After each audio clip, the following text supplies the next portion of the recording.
क्या आपने कभी सोचा है कुरान के सबसे लंबे अध्याय को सूरह अल बकरा यानी गाय क्यों कहा जाता है? रोशनी नहीं, मार्गदर्शन नहीं, कानून नहीं, बल्कि एक गाय।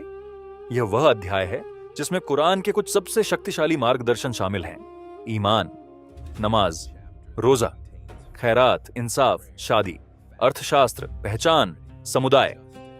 तो फिर इसका नाम एक गाय के नाम पर क्यों रखा गया? क्योंकि इस कहानी के अंदर इंसान की फितरत के बारे में एक ऐसा सबक छिपा है जो कभी पुराना नहीं होता। जरा यह तस्वीर अपने जहन में लाई। एक समुदाय में अफरा तफरी मची हुई है, किसी का कत्ल हो गया है, कोई सीसीटीवी नहीं, कोई फोरेंसिक लैब नहीं, कोई गवाह नहीं। डर फैल जाता है, शक बढ़ता जाता है, हर कोई एक दूसरे पर इल्जाम लगा रहा है। तो वे मदद के लिए पैगंबर मूसा अलैहिस्सलाम के पास जाते हैं और अल्लाह जवाब देता है, बड़ा ही सीधा सादा, बिल्कुल साफ, एक गाय की कुर्बानी दो। बस इतना ही, एक ऐसा सीधा सादा हुक्म जिसे एक बच्चा भी समझ सकता है। लेकिन इसके बाद जो हुआ उसने सब कुछ बदल दिया। फौरन हुक्म मानने के बजाय उन्होंने सवाल पूछना शुरू कर दिया। किस तरह की गाय, किस रंग की, कितनी उम्र की?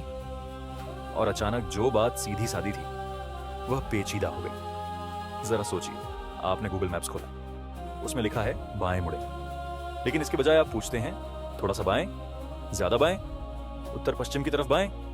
क्या आप बाएं की परिभाषा बता सकते हैं? और इस बीच आप अभी भी भटके हुए हैं। यहां ठीक यही सबक है। मसला बात के साफ ना होने का नहीं था, मसला हिचकिचाहट का था।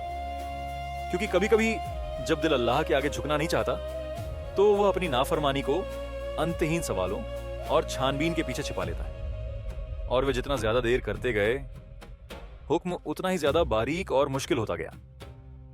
यहां तक कि ठीक वैसी ही गाय ढूंढना बेहद मुश्किल हो गया।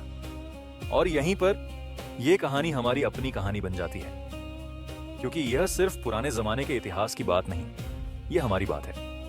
अल्लाह कहता है नमाज पढ़ो, और हम कहते हैं अपना टाइम टेबल ठीक करने के बाद। अल्लाह कहता है अपनी नजरें झुकाकर रखो। हम कहते हैं लेकिन सोशल मीडिया की वजह से ऐसा करना मुश्किल हो जाता है। अल्लाह कहता है सच बोलो। हम कहते हैं भले ही इसके लिए मुझे कोई कीमत चुकानी पड़े। अल्लाह कहता है जो हराम है उसे छोड़ दो। और हम दबी जबान में कहते हैं हाँ लेकिन। यही असली लड़ाई है। यह कोई उलझन नहीं, यह सिर्फ समझना नहीं है, यह समर्पण है। इसीलिए सूरह अल बकरा इतनी ज्यादा अहमियत रखती है। इसलिए नहीं कि इसमें गाय का जिक्र है, बल्कि इसलिए कि यह इंसान की रूह के अंदर की एक सच्चाई को उजागर करती है, यानी आज्ञा पालन और अहंकार के बीच का तनाव। अल फतिहा में दुआ की जाती है, हमें सीधे रास्ते पर चला। और अल बकरा हमें यह सिखाना शुरू करती है कि जब वह हिदायत, मार्गदर्शन मिल जाती है तो उसके बाद क्या होता है। तो शायद असली सवाल यह नहीं है गाय का जिक्र क्यों। शायद असली सवाल यह है जब अल्लाह मुझे हिदायत देगा तो क्या मैं उसकी बात मानूंगा?